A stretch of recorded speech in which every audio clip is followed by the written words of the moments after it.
Welcome to the Digital Identity Digest, the audio companion to the blog at Spherical Cow Consulting.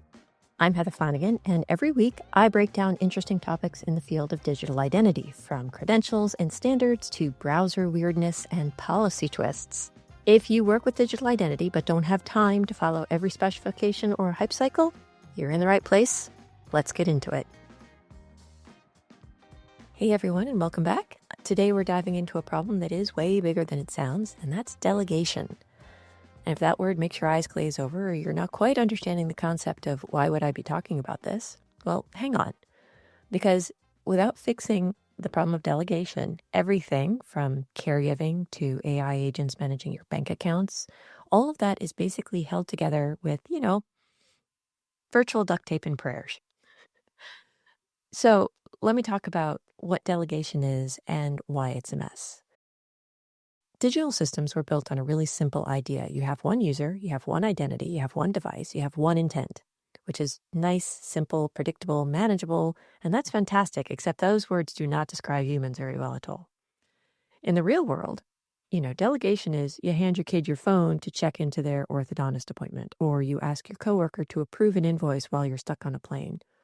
Or you let your partner log into the power company's website because you forgot the password and the bill's overdue. Delegation is something we do every day, online and offline. It's how families work. It's how companies operate. It's literally how governments function. I mean, have you ever heard of the power of attorney? It's the same idea. It's just different paperwork. But in our digital systems, they still assume that we're all living on these little simple islands of one user, one device, no overlap, and no real good way to get help. When you're trying to act for someone else, you usually end up doing one of three things: sharing your password, which is bad and you know it, filling out some ancient form that looks like it was faxed back in 1992, or spending an afternoon trapped in, the ninth circle of customer support hell where nobody actually knows how to help you. And it's very frustrating. Delegation isn't a niche corner case. It's everyday life. And as more of that life moves online, especially with AI agents joining the party, the cracks in this old one-user model are turning into just an absolute nightmare. Let's talk about a real-world example using Bob and Alice, because in identity land, apparently everybody is named Bob and Alice.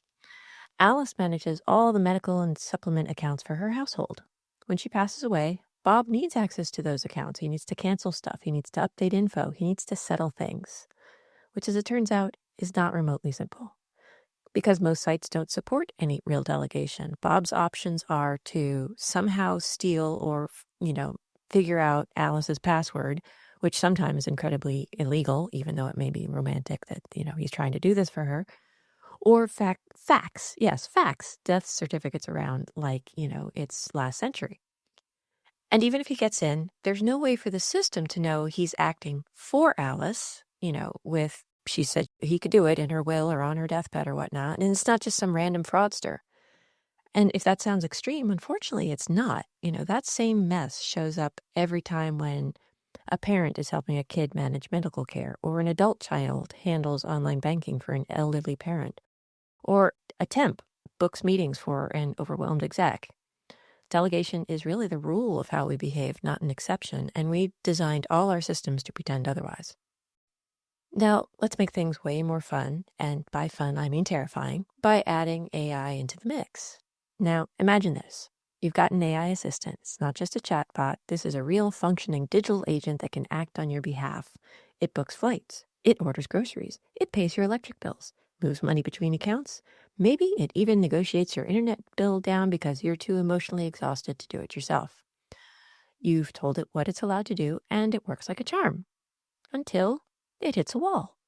Because when it tries to do any of these things, update your address, authorize a payment, cancel a subscription, the system it's talking to says, "Who are you?"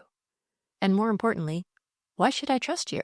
Right now, our digital infrastructure doesn't recognize that an AI agent might be acting for someone. There's no standard credential that says, "I'm an agent, I've been authorized, here's the scope of what I'm allowed to do. Also, I'm not stealing anyone's identity." So instead, you either see this poor AI agent who's trying to act on your behalf getting blocked at every turn, with the response of, sorry, I need to speak to the account holder, or it does get through, but there's no audit trails, there's no boundaries. There's not actually a good way to revoke that access if something goes sideways. It's kind of a nightmare scenario, whichever way you look at it. Either it's too locked down to be useful, or it's too wide open to be safe. And this isn't theoretical. Visa and MasterCard have released AI agents into the world that absolutely can act on your behalf and do these things. People are already trying to plug AI agents into banking tools, medical apps, productivity workflows. The tools just weren't built to support real delegation, not to humans, and definitely not to autonomous software. And if we don't fix that, AI is going to hit a really interesting wall, or worse, it won't hit that wall until after it's emptied your checking account.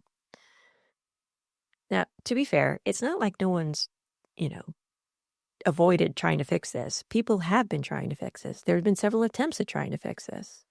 A protocol called OAuth 2.0, really focused on Alice sharing to Alice, in that you're granting limited permissions to something like an app, but it still looks like you did everything. So it still looks like Alice is doing all the things, though what she did was granted permission to an app, and that's it. There was an effort called the User Managed Access, or UMA, which was a beautiful idea where Bob acts for Alice, but he's acting as Bob. Everything knows it's Bob, but there's permissions there. Unfortunately, it's not particularly well adopted. Okay, well, what about OAuth token exchange? Well, that's now getting into the deep, geeky weeds of it, and it's great for backend services, but it doesn't actually work particularly well for real humans. And then there's a concept called persona chaining, which you create sub-identities, then you lose track of them almost immediately, so what could possibly go wrong? Each of these models tackles a piece of the problem. None of them nails the whole thing, especially once you need fine-grained context limits, real audit trails, or expiration dates that don't involve sticky notes on someone's monitor to remind you to go do a thing. Now, do you think that the enterprise world is better? Now, that would be a nice world to live in somewhere, but that world isn't here because in the enterprise, it's actually worse. HR managers need to submit forms on behalf of employees. Instead of targeted delegation, you can submit vacation requests, but not access salary data. They get handed full admin rights to see everything about the employees because it's just easier.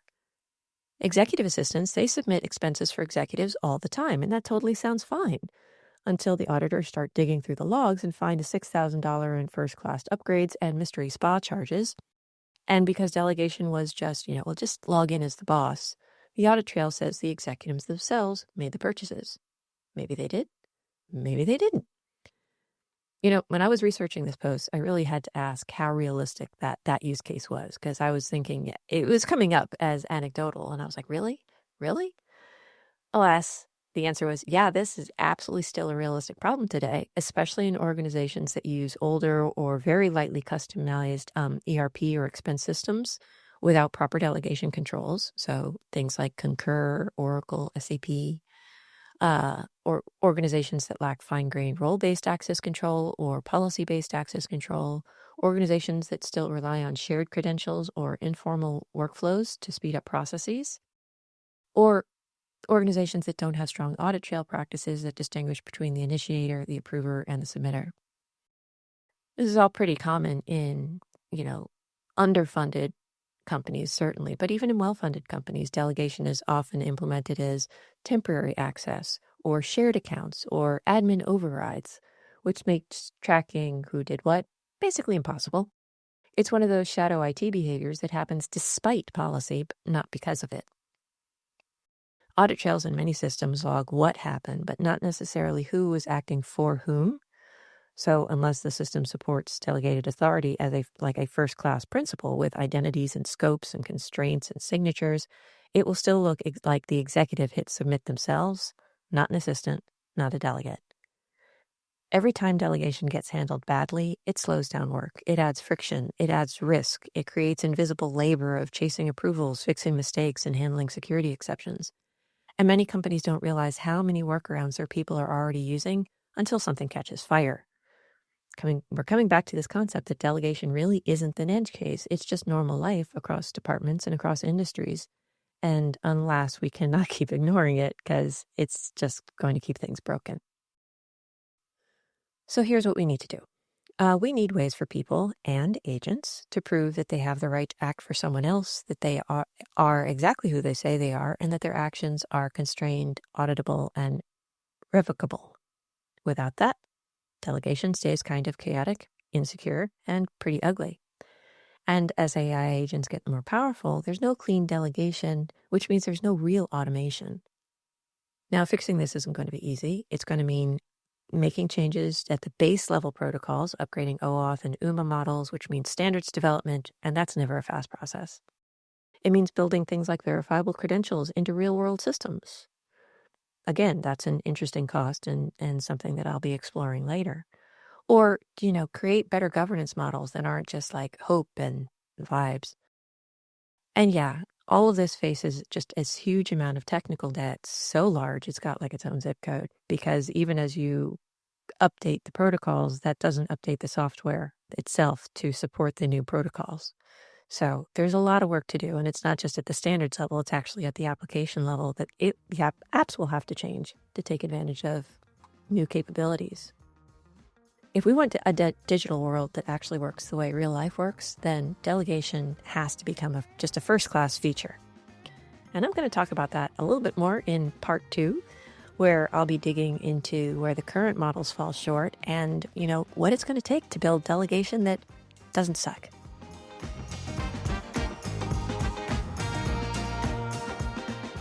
And that's it for this week's episode of the Digital Identity Digest. If it helps make things a little clearer, or at least a little more interesting, share it with a friend or colleague and connect with me on LinkedIn at HL Flanagan.